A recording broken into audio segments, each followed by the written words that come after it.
कल्पना करा, पहाटेचे 3:30 वाजलेत. अंधार अजून पूर्ण उतरलेला नाहीये आणि याच अंधारात महाराष्ट्राच्या मातीतून एक आवाज उठतो, ज्ञानोबा माऊली तुकाराम. बघा, हा आवाज एका माणसाचा नाहीये. तो आवाज आहे लाखो पावलांचा, जी गेली 700 वर्ष एकाच दिशेने चालत आहेत, पंढरपूरकडे. आणि आज आपण त्याच वाटेवर चालणार आहोत आणि या वाटेचं नाव आहे वारी. नमस्कार, मी हेमंत, तुम्हा सर्वांचं मनापासून स्वागत करतो आजच्या भागात. मित्रांनो, पंढरपूरची वारी ही केवळ यात्रा नाहीये, ती महाराष्ट्राच्या मातीत रुजलेली एक जिवंत परंपरा आहे. 700हून अधिक वर्षांपासून आषाढ महिन्यातल्या एकादशीला विठ्ठलाच्या भेटीसाठी लाखो वारकरी पंढरपूरच्या दिशेने पायी निघतात. बघा, कोणी शेतकरी असतो, कोणी शिक्षक असतो, कोणी डॉक्टर, कोणी मजूर, पण वारीत पाऊल टाकलं की सगळे एकच होतात. इथे जात नाहीये, पंथ नाहीये, गरीब श्रीमंत असा काहीच भेदभाव नाहीये. फक्त एक नाव सगळ्यांच्या ओठांवर असतं, ते पण विठ्ठल. या वारीची सुरुवात होते 2 ठिकाणाहून. एक आळंदीहून, जिथे संत ज्ञानेश्वर माऊलींची पालखी निघते, आणि दुसरी देहूहून, जिथून जगद्गुरू संत तुकाराम महाराजांची पालखी प्रस्थान करते. या दोन्ही पालख्या वेगवेगळ्या वाटांनी चालत, वेगवेगळ्या गावातून जात, शेवटी एका ठिकाणी येऊन मिळतात, ते पण पंढरपुरात. पण मित्रांनो, आता एक प्रश्न आहे, ही वारी सुरू कशी झाली? जरा थांबा, सांगतो. संत ज्ञानेश्वर माऊलींच्या पादुका घेऊन वारी करण्याची परंपरा त्यांच्या पश्चात त्यांचे शिष्य आणि भक्तांनी सुरू ठेवली. पुढे संत तुकाराम महाराजांचे पुत्र नारायण महाराज यांनी दोन्ही पालख्यांची सुरुवात अधिक व्यवस्थित रूपात केली, असं मानलं जातं. आणि तेव्हापासून तर आजपर्यंत न चुकता दरवर्षी ही वारी होत आली आहे. युद्ध झाली, दुष्काळ पडले, साथीचे रोग आले, तरीही वारी कधीच थांबली नाही. वारीचं खरं सौंदर्य आहे तिच्या चालण्यात. पहाटे लवकर उठून दिंडी निघते, हातात टाळ, खांद्यावर पताका आणि ओठांवर अभंग. ज्ञानोबा माऊली तुकाराम हा गजर संपूर्ण मार्गभर घुमत राहतो.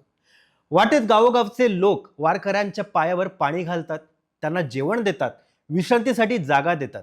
इथे कोणीही परका नसतो. वारीत सामील झालेला प्रत्येक जण एकमेकांचा भाऊ, एकमेकांची बहीण बनतो. वारीतला सर्वात भावूक क्षण असतो रिंगण सोहळा. पालखीचा अश्व, ज्याला माऊलींचा अश्व असं म्हटलं जातं, तो एका वर्तुळाकार मैदानात मुक्तपणे धावतो आणि वारकरी मानतात की या अश्वावर स्वतः संत माऊली स्वार असतात, अदृश्य रूपात. हजारो डोळे त्या धावत्या अश्वाकडे भारावून पाहत राहतात. काही जण त्या अश्वाच्या पावलांची माती कपाळाला देखील लावतात. हा क्षण शब्दात मांडणं कठीण आहे, तो फक्त अनुभवायचा असतो. 3 आठवडे चालत, नाचत, गात, विठ्ठलाचं नाव घेत वारकरी शेवटी पंढरपुरात पोहोचतात. आणि तिथे चंद्रभागा नदीच्या काठावर त्यांचा प्रवास पूर्ण होतो. काठावर स्नान करून विठ्ठल मंदिराच्या दिशेने रांग लागते. कमरेवर हात ठेवून उभा असलेला तो सावळा विठोबा, ज्याच्यासाठी इतका प्रवास केला, तो जेव्हा समोर दिसतो तेव्हा अनेकांच्या डोळ्यातून आपसूक अश्रू वाहू लागतात. वर्षभराचे दुःख, कष्ट, प्रश्न सगळं त्या एका दर्शनात विरघळून जातं. आषाढी एकादशीच्या दिवशी हा सोहळा अगदी उच्चांकावर पोहोचतो. लाखोंच्या संख्येने भाविक पंढरपुरात जमतात. महाराष्ट्राचे मुख्यमंत्री विठ्ठलाची शासकीय महापूजा करतात. ही परंपरा ही देखील अनेक वर्षांपासून चालत आली आहे. पंढरपूर नगरी त्या दिवशी जणू भक्तीचा सागर बनते. तर मित्रांनो, वारी ही फक्त धार्मिक यात्रा नाहीये, ती समतेचा संदेश देते, ती एकतेचा संदेश देते.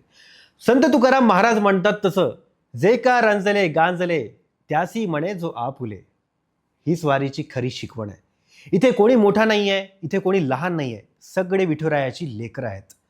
आज बघा ना, आज शेकडो वर्षानंतरही ही परंपरा तितक्याच श्रद्धेने आणि उत्साहाने चालू आहे. आधुनिक युगात मोबाईल आणि गाड्यांच्या जमान्यातही लाखो लोक स्वतःहून चालत, अनवडी पायांनी हे अंतर पार करतात. कारण वारी ही फक्त पंढरपूरला जाण्याची वाट नाही आहे, ती स्वतःच्या मनाला शुद्ध करण्याची, स्वतःला विसरून एक मोठ्या भक्तिसागरात विलीन होण्याची वाट आहे. म्हणतात, विठ्ठल मंदिरात जाण्याआधीच वारकऱ्यांना विठ्ठल भेटलेला असतो. वाटेत भेटलेल्या प्रत्येक माणसाच्या रूपात, प्रत्येक मदतीच्या हातात, प्रत्येक अभंगांच्या सुरात. चालणं, विसरणं आणि पुन्हा एकदा माणूस म्हणून सापडणं, कदाचित हीच खरी वारी आहे. तर मित्रांनो, जर तुम्हाला पण यावर्षीचा वारीचा अनुभव घ्यायचा असेल किंवा ही वारी कुठे आहे हे माहिती करायचं असेल, तर मी तुम्हाला संपूर्ण आषाढ वारी 2026चा वेळापत्रक देतोय, बघून घ्या. संत ज्ञानेश्वर महाराज पालखी आळंदीहून 8 जुलैला प्रस्थान करणार आहे. 9 ते 10 जुलै पुणे, 11 ते 12 जुलै सासवड, 13 जुलै जेजुरी, 14 जुलै वाल्हे, 15 जुलै लोणंद, 16 जुलै तरळगाव, 17 जुलै फलटण, 18 जुलै बरड, 19 जुलै नातेपुते, 20 जुलै माळशिरस, 21 जुलै वेळापूर, 22 जुलै भंडीशेगाव, 23 जुलै वाखरी, 24 जुलै पंढरपूर आगमन आणि 25 ते 28 जुलै पंढरपूर मुक्काम आणि 29 जुलै परतीचा प्रवास सुरू. तसंच संत तुकाराम महाराज यांची पालखी देहून 7 जुलैला प्रस्थान करणार आहे. नंतर 8 जुलै इनामदारवाडा, 9 जुलै आकुर्डी, 10 ते 11 जुलै पुणे, 12 जुलै लोणी काळभोर, 13 जुलै यवत, 14 जुलै वरवंड, 15 जुलै उंडवडी गवळ्याची, 16 जुलै बारामती, 17 जुलै सणसर, 18 जुलै निमगाव केतकी, 19 जुलै इंदापूर, 20 जुलै सराटी, 21 जुलै अकलूज, 22 जुलै बोरगाव श्रीपूर, 23 जुलै पिराची कुरोली, 24 जुलै वाखरी, 25 ते 28 जुलै पंढरपूर मुक्काम. आता रिंगण सोहळ्यांचे वेळापत्रक बघूया. पहिले उभे रिंगण 16 जुलै चांदोबाचा लिंब तरळगावजवळ. पहिले गोल रिंगण 20 जुलै पुरंदवळे माळशिरस. दुसरे गोल रिंगण 21 जुलै खुडूस फाटा वेळापूर. तिसरे गोल रिंगण 22 जुलै ठाकूरबुवांची समाधी भंडी शेगाव. दुसरे उभे रिंगण 23 जुलै बाजीरावांची विहीर वाखरी. तिसरे उभे रिंगण 24 जुलै पंढरपूर प्रवेशादरम्यान. तर मित्रांनो, जर तुम्हाला ही गोष्ट आवडली असेल तर कमेंटमध्ये नक्की सांगा की तुम्ही कधी वारीचा अनुभव घेतला आहे का, आणि हा व्हिडिओ नक्की शेअर करा जेणेकरून ही परंपरा अधिकाधिक लोकांपर्यंत पोहोचेल. तर भेटूया पुढच्या भागात. तोपर्यंत काही ना काही वाचत राहा, कारण वाचाल तर वाचाल.